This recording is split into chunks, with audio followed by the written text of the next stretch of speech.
Vince, would you please help me and introduce the speaker our seniors have selected to give their commencement address? Thank you, Principal Lowney. Each year, the senior class has the opportunity to select a faculty member to deliver a commencement address during the graduation ceremony. As you can imagine, there is no higher honor than to be recognized by the students and asked to deliver this address. Today's speaker is one of only 3 teachers in the English department that opened with Emerald Ridge in 2000. The others being Mrs. Cushy, one of my former teachers, and Mrs. Gross. Mr. Bates put on the first ever Winter Wishes Assembly in Emerald Ridge's history, complete with a Grinch and Who's from Whoville. He was the designer of Jaguar and the magical Jaguar Spirit Jacket. Mr. Bates has a wonderful smile and a love of teaching young adults in a classroom setting that is student-centered rather than teacher-centered. He is a man of utmost pride, undeniable dignity, unrelenting enthusiasm, and someone who has dedicated his life to Emerald Ridge High School students and our community. It is with a great deal of pleasure that I introduce Mr. J. Bates.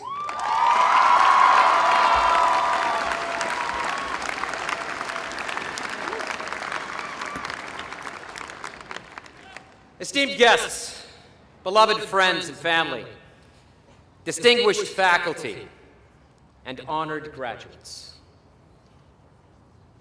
I have no idea why I'm here. I mean, I know why I'm here, but I don't know why I am here. I say this because whenever I've had the chance in my life to issue forth some sage and pearly wisdom, I have often ended up saying the wrong thing. If you don't believe me, I'd like you to look at Mr. Lowney. You'll notice that right now he's laughing nervously. That's because he knows I'm telling the truth.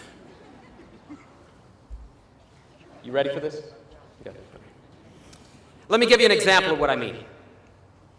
3.5 years ago, my daughter Emma was cast to play the role of young Cosette in Emerald Ridge's production of Les Miserables.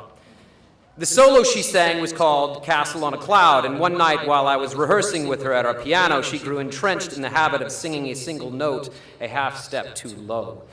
She sang G instead of G sharp. I pounded the note on our piano 3 or 4 times and said, "Emma, the note is G sharp. You must sing G sharp, not G. The note is G sharp." She became flustered with me and started crying. She said, "Daddy, you keep saying this and saying this and saying this, and it basically means I'm no good and I'll never get it right, and I may as well quit." She was devastated. So I got on my knee, and I hugged her, and I said, "Oh, honey, what's your point?"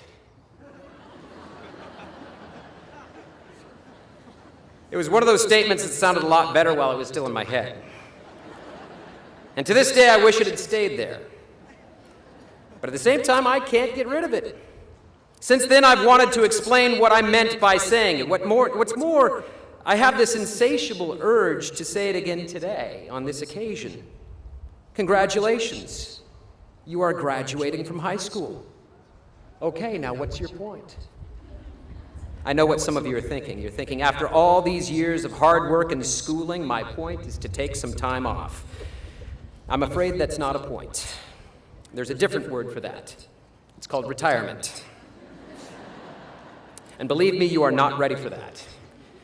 Besides, there is no way you should even think about taking any time off before your parents take their time off.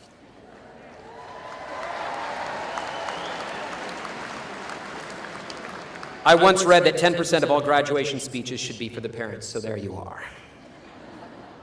No, when I say, what is your point, I don't mean you should take some time off, but commit yourself to some time on.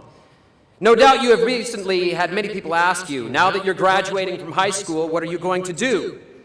The common answers are go to college, go into the military, go to a trade school, but that is not an answer to the question.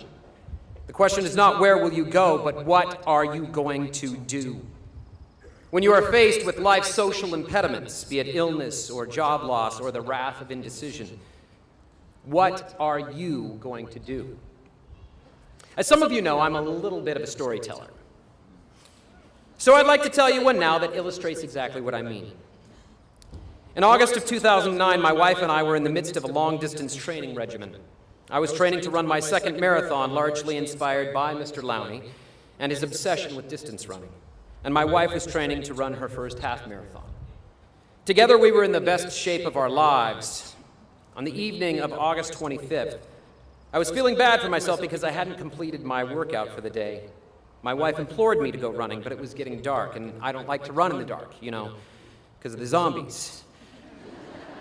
But she insisted that she'd do the dishes, and she kicked me out the door. I ran 3 miles to a turnaround point and started back to my house, and as I did, a fire truck went screaming past me with all its lights ablazing. I had the creepiest feeling that it was going to my house, but I thought, no, it's just the zombies. But when I reached the top of the hill above Emerald Ridge, my buddy Luke pulled up in a car next to me. He said the fire trucks were headed to my house. When I got home, I found 5 paramedics treating my wife. She was 41 years old in the best shape of her life, and she was suffering a heart attack.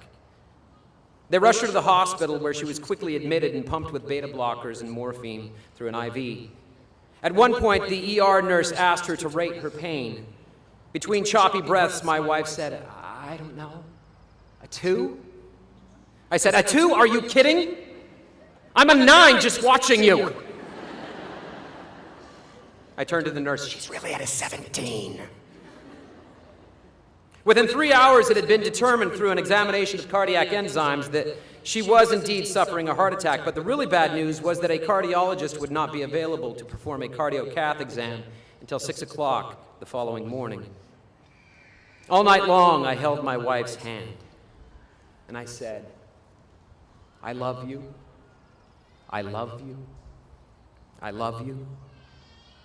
I said it over and over, I love you, until she finally said, okay, I know, be quiet. I said, sorry, I love you. My biggest fear was that I was going to lose her, and I wanted to say goodbye. I wanted her to hear me say goodbye, but at the same time, I wanted her to hear me beg her to stay. Every time I said, I love you, I was actually saying goodbye and stay. And pretty soon they blended. Goodbye, stay. Goodbye, stay. Goodbye, stay. From the moment you were born and came into your parents' lives, they have been saying in varying degrees these very words to you. Goodbye, stay. When you were 5 minutes old, we as parents held you in our arms and your face was squished and your head was malformed, but we said, oh my gosh, I have no idea who you are, but I love you so much. We waved to you on your first day of kindergarten and blew kisses and said, I love you, but we were really thinking, goodbye, stay. Your first day of junior high, we said the same thing. Goodbye, stay. Your first day of high school. Goodbye, stay. Your driver's license. Goodbye, stay. Your senior prom. Please, goodbye, stay. And we're saying it to you today, at this moment of your achievement. You might find it odd, but today your mom and dad will hug you a little longer than comfortable. You're going to feel awkward because your friends will be watching and people will be taking pictures.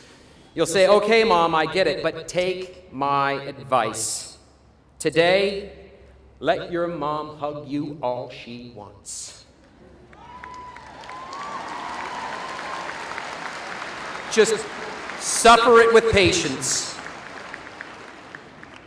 She'll be saying, I love you, but she'll be thinking the words, goodbye, stay. Just as I did that night with my wife in the ER. As it turned out, my wife was lucky. Her cardiologist found a little vessel just off her anterior diagonal coronary artery that had a 99% occlusion. He placed a stent in the vessel, and 3 days later, she was allowed to go home. But she was weak. On the Sunday before her heart attack, she ran 10 miles. On the Sunday following her heart attack, she could not walk to the end of our driveway without stopping to regain her breath. Her cardiologist prescribed 12 weeks of cardiac rehab. On her first day of rehab, my wife's therapist asked her to set a goal for what she wanted to do at the end of her 12 weeks. My wife said she wanted to run 3 miles. Her therapist laughed and said, "Honey, your running days are over. You'll be lucky if you can walk 3 miles." A bit defeated, my wife still completed her 3 months of rehab. But in the end, her therapist was right. She did not run 3 miles. She ran 5.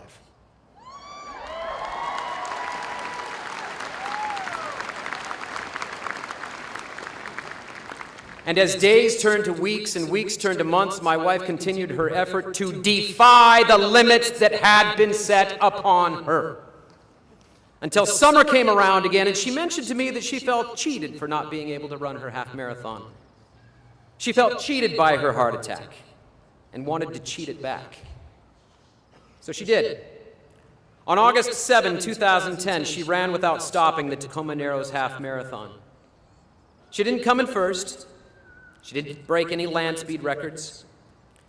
But her personal victory was represented later that day in a Facebook post. Today, she wrote, "I ran a half marathon 11 months after suffering a heart attack." And then she added, "Thank you to my family. I love life." That is what I mean by what is your point. I mean, how will you live? What will you do? How will you create and thrive and invent and climb and think and serve and sing? Despite whatever your math teachers have taught you over the years, there is no formula you can use for real-world problem solving. That requires a sense of self, a sense of place, a sense of where you have come from, and a sense of what you are also compelled to do. No worksheet can teach you how to do this. No state-mandated test can measure your readiness. The bird learns to fly by flying. Now may you learn to do by doing. For 18 years, you have been given the precious gift of the place where you can unconditionally stay.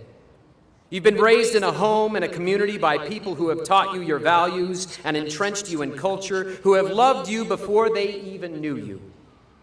This town, this school, is where you come from. No one can take that from you. But you will always take us with you.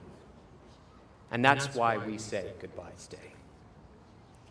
And now, if you'll allow me, I'd like to offer my own little goodbye stay to you. It's in the form of a little song, and some of you may know it. It's called An Irish Blessing.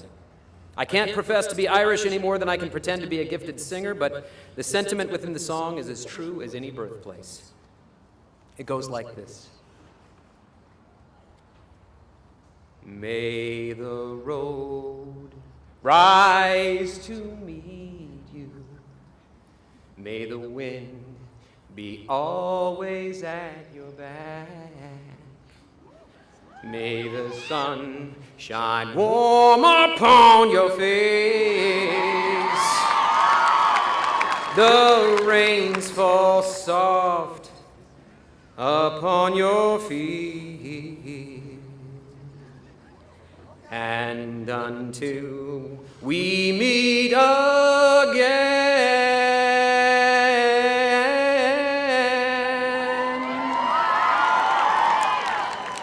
may God hold you.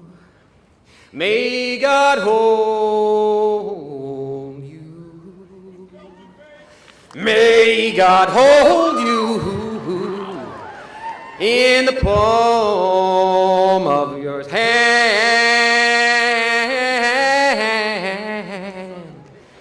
May God hold you in the palm of his hand.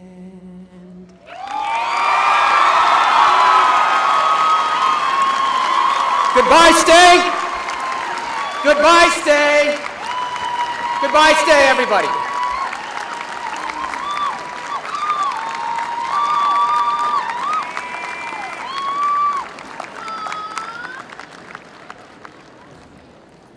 Seniors, on your feet one time for Mr. Bates. Give it up.